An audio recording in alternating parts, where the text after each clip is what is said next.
시편 139편 4절에서 다윗은 이렇게 고백했습니다. 내가 주께 감사하오면 나를 지으심이 심히 기묘하심이라. 성경에 보니까 신묘막측하심이라, 신기하고 묘해서 측량할 수가 없습니다. 100여 년 전에 우리의 신학의 선배 한 분은 이 말씀을 묵상하면서 이렇게 글을 적어 놓았습니다. 그렇다, 우리를 지으심이 얼마나 신기하고 묘한가. 흰쌀밥을 먹는데 왜 머리는 검을까? 피는 또 왜 붉을까? 여러분 생각해 보신 적이 있으세요? 예? 쌀밥은 흰 걸 먹는데 왜 머리가 까매질까요? 근데 그렇게 적은 글을 생각해 보니까 참 왜 그럴까? 참 신기하다. 다시 말하면 우리는 그냥 스쳐 지나가는 평범한 일상 속에서 하나님의 신비를 발견하고 감격하고 기뻐하는 것, 이것이 바로 기독교 신앙이라는 겁니다. 특별히 새롭게 새겨야 할 기적들을 찾아가는 게 아니고요, 하나님이 주신 삶 속에서 하나님을 만나는 구체적인 사건의 신비한 신앙 체계, 이게 기독교 신앙이라는 거죠. 그래서 우리 하나님의 이름은 기묘자라고 성경은 말했습니다. 사사기 13장 18절입니다. 여호와의 사자가 그에게 이르되 어찌하여 내 이름을 묻느냐? 내 이름은 한번 따라해 보실래요? 기묘자라. 예, 기이하고 묘한 분이 하나님이시라는 거죠. 어떤 영어 성경에는 secret이라, 비밀이라 그렇게 나온 것도 있지만 어떤 거는 wonder, 경이로움이라는 거죠. 놀라움이라는 거예요. 하나님의 이름은 그것밖에는 더 붙일 게 없다는 거예요. 우리가 너무나 잘 아는 이사야 9장 6절도 똑같이 말씀하죠. 이는 한 아기가 우리에게 낳고 한 아들을 우리에게 주신 바 되었는데 그의 어깨에는 정사를 메었고, 따라해 보실까요? 그의 이름은 기묘자라. 예, 예수님의 이름도 기묘자예요. 원더이에요. 경이로우신 분이세요. 오늘 본문 요한복음에서 예수님께서는 아주 일상적인 얘기, 하루 밥 세 끼 먹는 게 그게 대단한 일이에요. 그러나 그 하루 밥 세 끼에 담겨져 있는 굉장히 중요한 신비한 영적 진리를 가르쳐주고 계시는 거예요. 오늘 우리가 묵상해야 할 제목은 바로 밥의 신비입니다. 새로울 게 뭐가 있어요? 하지만 밥의 신비예요. 예수님께서 나는 하늘에서부터 내려온 산떡이니 라고 말씀하실 때 그 떡이라는 말은 헬라어로 아르토스라고 하는데 유대인의 주식인 밀가루 떡을 의미하는 것입니다. 그래서 이 뜻에서 개역 성경이나 개역 개정판에서는 떡이라고 번역했습니다. 하지만 서구인들은 주식이 떡이 아니잖아요. 그러니까 주식이 빵이니까 빵이라고 번역했습니다. bread라는 말이죠. 그러다가 보니까 우리나라 한글 성경 번역할 때에는 헬라어 원전을 갖다 쓴 게 아니고 서구인들의 번역을 그대로 쓰다가 보니까 어떤 성경, 즉 예를 들어서 공동 번역이나 표준 새 번역 같은 데에는 빵이라고 번역이 되어 있습니다. 똑같은 한글 성경인데도 여기는 빵이라고 여기는 떡이라고 번역이 됐어요. 근데 떡이 됐든 빵이 됐든 사실은 정확한 번역은 아니라고 생각이 듭니다. 왜냐하면 우리는 떡 먹고 사는 사람들 아니고 빵 먹고 사는 사람들이 아니라 뭐 먹고 살아요? 밥 먹고 사는 사람들이거든요.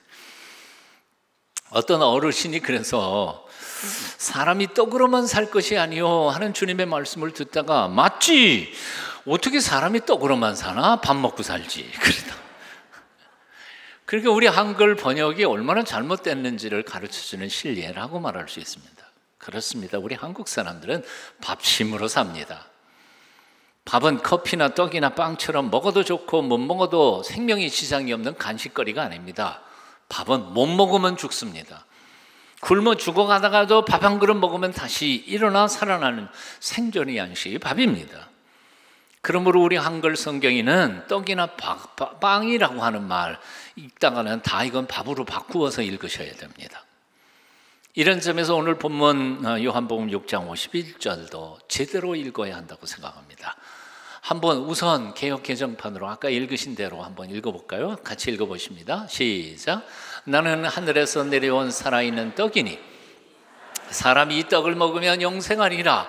내가 줄 떡은 곧 세상의 생명을 위한 내 살이니라. 자세히 보세요. 두 번째 줄에 보면 나는 하늘에서 내려온 살아있는 떡이니. 떡이 살아있다고요? 예? 살아있는 떡을 어떻게 먹어요? 떡이 살아가지고 징그러워서 못 먹을 것 같아요. 그 떡이 살아있다는 뜻이 아니라 살리는 떡이란 말이에요. 그걸 먹으면 살아난단 말이에요. 먹는 사람이 산다는 거예요. 그러니까 그건 살아있는 이란 뜻이 아니라 살리는 이에요. 그리고 떡이 아니고 뭐라고요? 떡 먹고 사는 게 아니라 밥 먹고 사는 거니까 살리는 밥이에요. 나는 하늘에서 내려와서 누구에게 먹히면 내가 그 사람에게 생명을 주는 살리는 밥이야.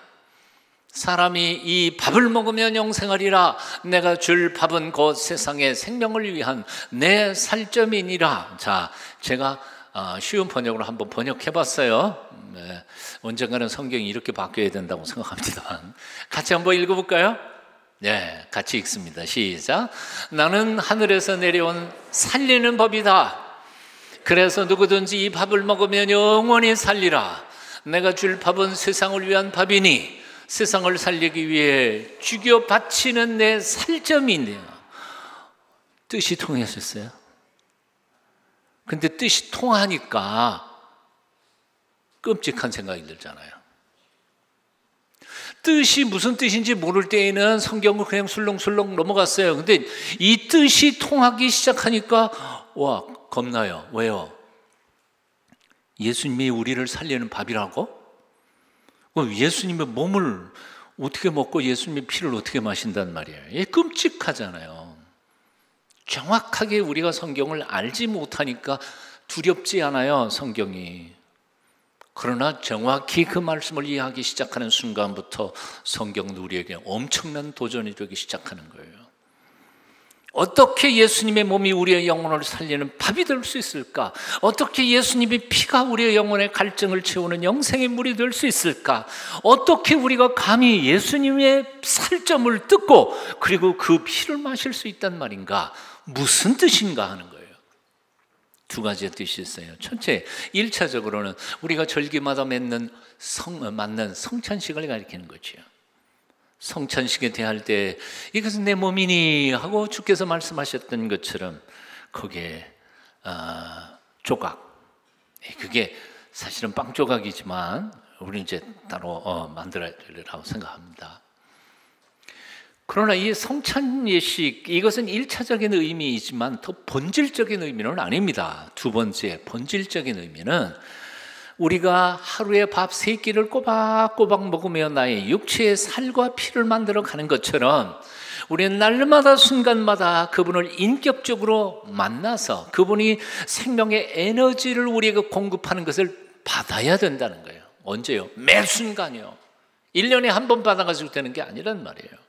매일매일 하루 밥 3끼 먹는 것처럼 말이에요. 그러니까 참된 신앙은 말씀을 단순히 머리로 이해하거나 그것을 해석하고 또는 이론적으로 교리적으로 토론하거나 받아들이는 걸로 진정한 신앙이 시작되는 게 아니란 말이죠. 매 순간 말씀을 통해서 살아계신 주님을 만나는 실존적 사건이고 실제적으로 그 체험이 없는 한 우리는 영적으로 살아가는 건 불가능하다는 말입니다. 조금 어려운 말이에요.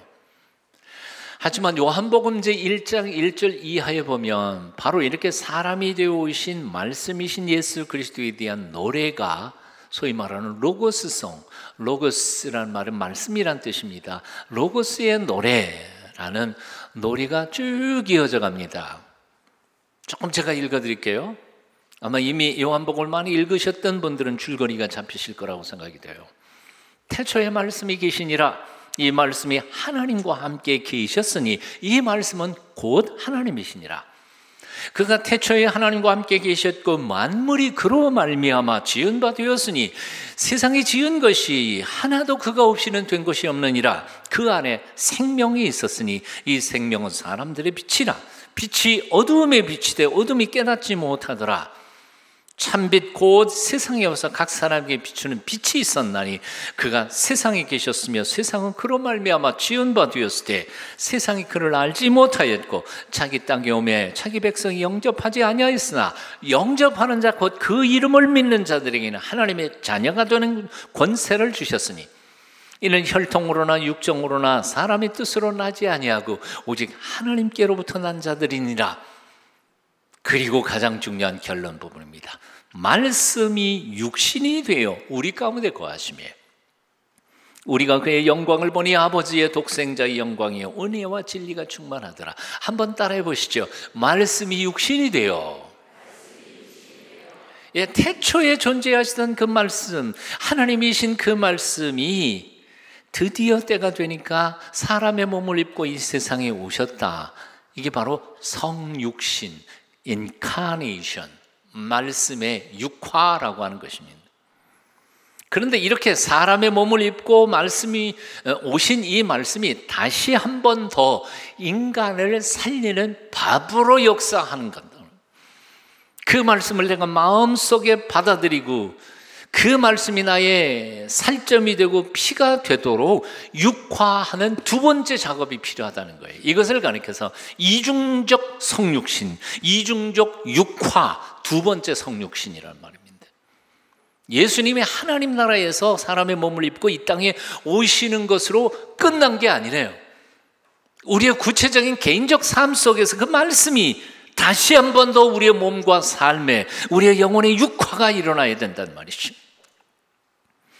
성육신 하신 예수께서 우리의 인격, 우리의 구체적인 삶에 다시 한 번 더 성육신해야 한다는 말입니다. 하늘로부터 내려온 그 말씀을 먹어서 우리 몸과 영에 온전히 피가 되고 살이 될 때, 그래서 그때에 비로소 우리는 예수 냄새 피우는 흉내나 내는 사람들이 아니라 우리의 생각과 혼과 삶과 몸이 온통 예수님의 DNA로 완전히 뒤집어 바뀐 온전한 작은 예수가 된다는 말입니다. 이걸 가리켜서 2차 성육신, 이중적 육화라고 말하는 것입니다. 다 졸게 생겼네요. 너무 어려운 말이죠. 그렇지만 대충은 감은 잡으셨을 것 같아요. 여러분 음식 왜 만들죠? 세상에 이것도 몰라요. 지금 어려운 말을 했다가 보니까 머리가 굳어가지고 그 얘기도 못하는 것 같아요. 음식 왜 만들어요? 먹으려고요. 당연히죠. 아무리 음식이 아름답고 멋있어도 그건 먹으려고 음식을 만드는 거예요. 언젠가 꽃잎 비빔밥을 본 적이 있어요. 세상이 너무 이뻐. 온갖 꽃잎들을 다 했어요. 그래도 고추장 뿌렸는데 이걸 먹어봐라. 내가 먹을게요, 안 먹을게요? 먹었지, 당연히. 아무리 이뻐도 먹어야지. 집사님 중에서 저 양갱을 아주 잘 만드시는 집사님 한 분 계세요. 누군지 이름은 얘기 안 하겠습니다. 근데 그 양반이 하루는 양갱을 너무너무 이쁘게 만들어 왔어요. 양갱 안에다가 양갱, 그 안에다가 하트 모양도 해놓고 뭐 색깔도 온 색깔 해가지고 만들었는데 세상에 난 그렇게 이쁜 양갱을 본 적이 없어. 먹었을까요? 안 먹었을까요? 먹었지 그걸. 아무리 이뻐도 음식은 먹는 거예요. 안 먹으면 존재 의미가 없는 거예요. 한번 따라해 보실래요? 말씀은 먹어야 한다. 이 얘기는 무슨 얘기인고 하니 말씀을 읽는 것에 목표를 두는 사람들이 있어요. 성경 통독, 그건 목표가 아니에요. 큐티, 목표가 아니에요. 묵상, 목표가 아니에요. 성경 읽는 거 가지고 부족하다는 거예요. 큐티하는 것 가지고 부족하다는 거예요. 주일날 오셔서 말씀을 통하여 내가 은혜 받는 거, 은혜 받았다. 그게 목표가 아니라는 거예요. 그 뭐예요? 그 말씀이 나의 영혼 속에 들어오고 내 삶 속에 들어오고 인격 속에 나의 철학, 나의 구체적인 삶의 현장 속에서 나의 피가 되고 살이 되어서 내가 제2의 예수로 살아가게 역동적으로 역사해야 된다는 말이에요. 우리가 밥을 먹으면 그 밥이 소화가 돼서 에너지가 돼서 다 우리의 몸에 혹은 피로 가고 혹은 살이 되고 하는 것과 똑같다는 거죠. 우리를 살리는 밥이 되어 이 땅에 오신 예수님, 나를 먹고 내 몸에 살이 되고 피가 되게 하라. 그래서 너도 나처럼 살아라 명령하시는 예수님. 마침내 기꺼이 죽어 우리를 살리는 밥이 되신 예수님, 그분을 마음속에 온전히 모셔드리십시오. 그리고 그 말씀이 내 속에 온전히 역사하도록 깊이 묵상하며 깊이 곱씹으며 내 의식과 무의식을 온통 주장하여 그 말씀이 혼자서 살아 역사하도록까지 거기에 자신을 메어 놓으라, 그 말입니다. 내면화, 육화, 말씀이 그렇게 되지 않는다면 말씀은 나와 의미가 없어요. 이렇게 되기까지 중요한 것은 바로 그 말씀을 매 순간 갈망하는 것입니다. 말씀을 배고파하는 것입니다. 사모하는 것입니다. 가난한 마음으로 말씀을 찾으십시오. 줄이고 목마른 마음으로 주님의 말씀을 사모하십시오.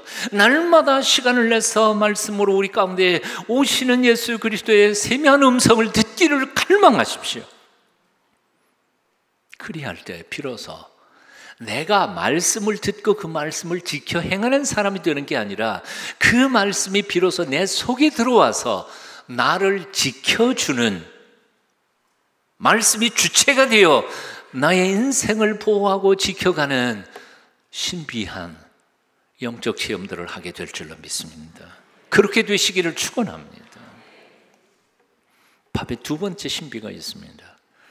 밥은 살기 위해 먹는 것, 밥은 함께 먹는 것. 이것이 하나님이 우리에게 허락해 주신 밥의 두 번째 신비입니다. 한번 따라해 보실래요? 밥은 살기 위해 먹는 것, 밥은 함께 먹는 것. 여러분, 밥을 왜 먹습니까? 살기 위해서 먹죠. 먹지 않으면 죽으니까요. 밥 먹습니다. 그러면 산다는 것은 무엇입니까? 사실 일하는 것입니다. 섬기는 것입니다. 나를 위해 일하고 남을 위해 일하는 겁니다. 왜 일합니까? 보람을 얻기 위해서입니다. 보람이 없는 인생은 살 가치가 없는 삶이기 때문에 그렇습니다. 그래서 보람이란 그렇게 나와 이웃이 함께 어울려 더불어 섬기며 살아갈 때 얻는 기쁨이고 행복의 선물입니다. 이런 점에서 생각할 때 밥은 혼자 본래 골방에서 혼자 먹는 게 밥이 아니에요. 식구들이 함께 모여 먹는 게 바로 밥이에요. 진짜 밥이에요. 요즘에 유행하는 게 혼밥이라면서요. 혼자 술 먹는 게 혼술이라면서요. 근데 혼밥이라는 걸 어떤 사람의 문화를 찾아보니까요, 사실 우리나라에서는 혼밥이라는 게 없어요. 어디서 나온 줄 아세요? 일본 문화에서 왔어요. 일본 문화에서. 일본 사람들은 너무 외롭게 고독하게 사는 것 같아요. 그래서 일본 문화 거기 설명하는 걸 보니까요, 일본 사람들 얼마나 혼자 밥 먹는 게 힘들었더라면 동영상도 만들어냈어. 혼자 밥 먹을 때 보는 동영상 2시간짜리. 그러니까 그거는 처음부터 끝까지 먹는 것만이에요. 거기 있는 사람 맛있게 먹는 거 보면서 나는 맛없는 도시락 까먹고 있는 거예요. 얼마나 불쌍한 모습이에요. 그런 사는 게 사는 건 아닌 것 같아요. 한솥에서 나온 밥을 나눠 먹으면서 함께 살아가는 사람들을 우리는 식구라고 말합니다. 먹을 식자 입구자. 우리는 이런 사람들을 가족이라고 말합니다. 이렇게 모두 함께 나누는 것, 나눠 먹는 것을 바로 살리는 밥이요 생명의 양식인 것입니다. 기독교 신앙은 혼자 득도하는 법이란 없습니다. 함께 서로 살을 맞대고 부대끼면서 싸울 때도 있지만 그러나 서로를 돕고 섬기면서 그렇게 성숙해가는 것이 기독교 신앙입니다. 그래서 기독교 신앙생활이란 한솥밥을 나눠 먹는 성도들끼리 화목하며 서로 섬기며 하나님 나라를 함께 세워가는 것이 기독교 신앙의 가장 아름다운 신비입니다. 여러분의 인생에 있어서 가장 솔직한 그리고 가장 본능적인 가장 듣기 행복한 말이 뭐라고 생각하세요? 뭐 같아요? 사랑해? 아유, 그거는 좀 잘한 다음에나 아는 거예요. 밥 먹자. 이것처럼 행복한 말이 어디 있어요? 밖에서 나가 놀 때 어머님이 야, 밥 먹어라. 우와, 세상에 그렇게 기쁜 소식이 어디 있어? 오늘 옆에 있는 사람 얼굴에다 대고 자기 고향 사투리로 밥 먹어라 한번 해봐. 자, 하나, 둘, 셋.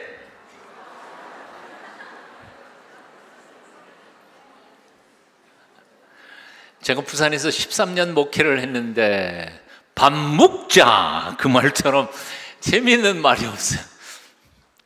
전라도에서 뭐라 그러나요? 누가 한마디 좀 해봐서. 어? 난 뭔 소리인지 못 알아들었어요. 밥 먹자, 밥 먹어라. 이것처럼 행복한 말이 세상에 어딨어요. 김지아 시인은 밥의 공동체성에 대하여 이렇게 시를 지었습니다. 밥이 하늘입니다. 하늘은 혼자 못 가지듯이 밥은 서로 나눠 먹는 것. 밥은 하늘입니다. 하늘의 별을 함께 보듯이 밥은 여럿이 함께 먹는 것. 밥은 하늘입니다. 밥이 입으로 들어갈 때 하늘을 몸속에 모시는 것. 난 이 구절이 이렇게 좋아요. 쌀이요, 하늘에서 내리는 태양의 에너지와 바람과 물을 다 해서 밥을 하나가 내 입속으로 들어가잖아요. 밥을 하나가 아니에요. 그건 온 우주를 내가 마시는 거예요.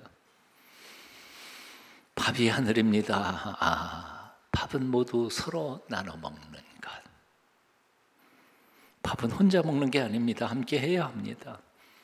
그리고 함께 하늘 양식을 나눠 먹는 그 시간은 단지 사람들끼리만 모였다 헤어지는 시간이 아니라 하늘 문이 열리고 죽었던 것을 살려내는 하늘의 기운이 하늘로부터 쏟아 부어주시는 은총의 시간이기도 합니다. 하늘과 땅이 함께하며 의인과 죄인이 함께하며 남녀노소가 다 함께 생명의 양식을 나누는 그 한복판에 하나님의 영이 임하셔서 은총을 베푸는 시간, 이게 바로 예배 시간이고 성찬식입니다. 사랑하는 동수가족 여러분, 나는 여러분들이 이 예배 시간을, 이 놀라운 예배 시간을 더욱 사모하실 수 있기를 축원합니다. 매주 드렸으면 좋겠지만 그렇게 못하지만 정기적으로 드리는 성찬 예식에 나는 여러분들이 한 번도 빠지지 않기를 축원합니다. 이번 캄보디아 이기훈 선교사님이 포이펫 아이들에게 점심을 나눠주면서 사역을 하다가 보니까 느낀 게 한 가지 있더라요. 아이들에게 점심을 나눠주다가 보니까 아이들이 스스로를 거지라고 생각하더라는 거죠. 우리는 밥 얻어먹는 거지들이야, 그렇게 생각하더라는 거예요. 자의식이. 이건 아니다 싶어서 기도하는 중에 밥 나누는 형식을 바꿨다는 거예요. 그래서 밥을 어떻게 나누냐면, 밥을 나누는 사람이 무릎을 꿇고 받는 사람은 서서, 애들은 서서 받되, 주는 사람은 마음속에 내 앞에 귀하신 예수님이 손님처럼 오셨다고, 그 아이를 예수님으로 생각하고 예수님께 대접하는 마음으로 드리는 것이다, 이렇게 하기로 했다는 거예요. 그래서 밥을 장만할 때에도요, 밥하는 사람도 그렇고 거기 차 만드는 사람들 다 예수님을 대접하는 것처럼 정성껏 준비해요. 정말 맛있어요. 여기 봉사대원들에게는 없는 메뉴도 그 아이들에게는 있어요. 과자라든지 뭐 이런 것들은 다 하세요. 닭다리도 몇 개씩 주고요.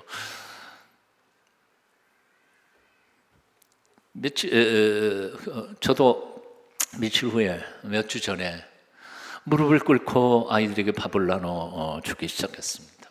맨 처음 무릎을 꿇고 점심 도시락을 뜯고 첫 아이를 보는 순간, 내 외손자하고 나이가 비슷하게 생긴 놈이라 그냥 보는 순간 마음속 한쪽 구석에서 너무 불쌍한 생각이 들었습니다. 그런데 다음 순간 저는 예상치 못한 일이 제게 일어났습니다. 두 번째 아이가 내 앞에 딱 섰을 때, 그때 콧물이 질질 흐르는 아이와 함께, 눈에는 보이지 않았지만 영으로 예수님께서 함께 서 계신다는 강한 느낌을 받았습니다. 그 아이에게서 다가오시는 예수님의 현존을 느꼈던 것입니다. 그 순간 내가 내미는 점심 도시락이 너무 초라해 보였습니다. 아니, 점심 도시락보다는 나 자신이 내가 이래도 되나 하는 나 자신에게 대하여 너무 부끄러운 마음이 생겼습니다. 엄청난 부끄러움과 두려움과 공포로 눈물이 앞을 가렸습니다.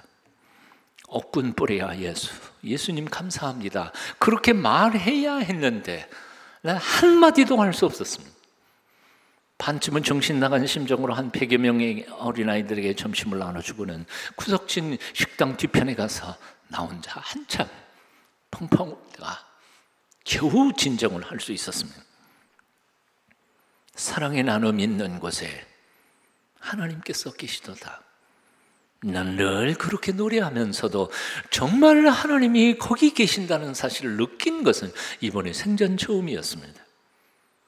늘 저는 사도 요한의 요한 1서 4장 12절 고백하고 암송했습니다. 어느 때나 하나님을 본 사람이 없으되 만일 우리가 서로 사랑하면 하나님이 우리 안에 거하시고 우리 안에 살아계시고 그의 사랑이 우리 안에서 온전히 이루어지느니라.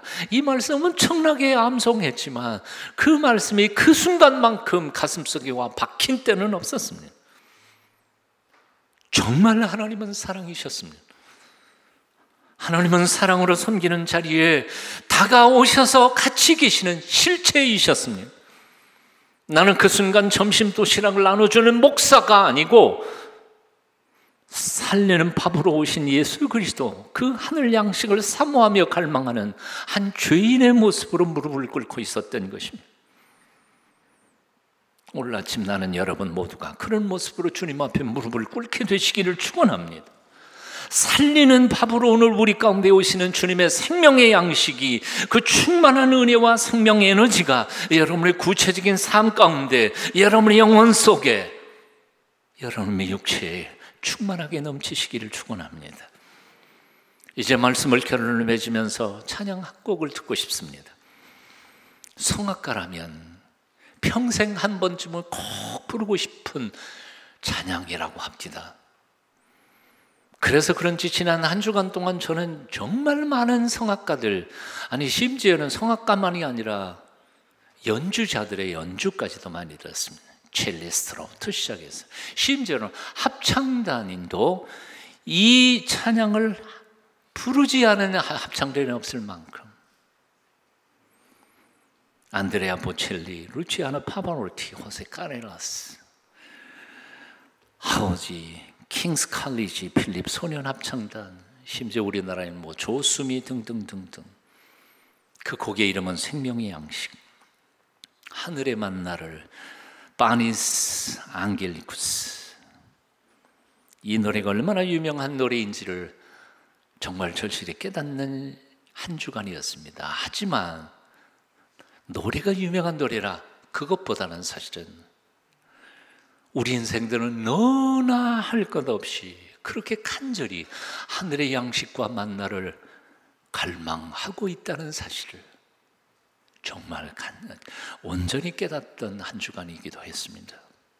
나는 오늘 이 찬양을 들으시면서 뭐 가수 보지 마세요. 그 가사, 이 기도가 오늘 여러분의 기도가 되시기를 축원합니다. 함께 같이 찬양 들으시겠습니다.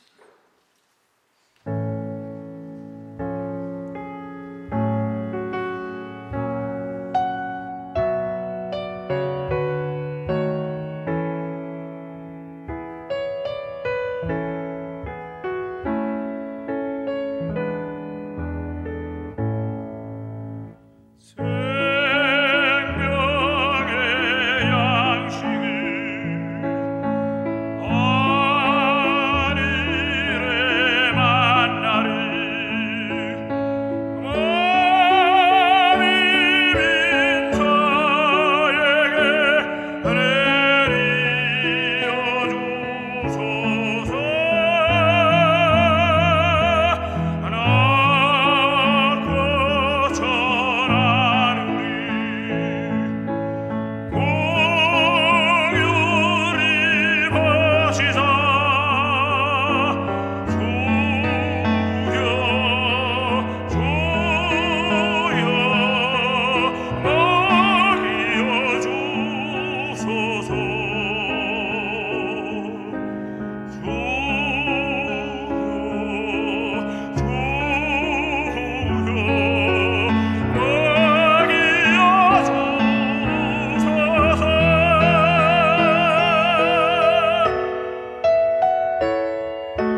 기도하겠습니다.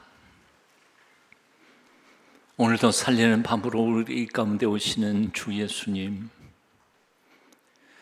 헛된 세상의 욕망으로 허기진 우리의 영혼 속에, 지친 우리의 몸 속에 오늘 하늘 만나로 풍성하게 배부르게 채워 주시옵소서.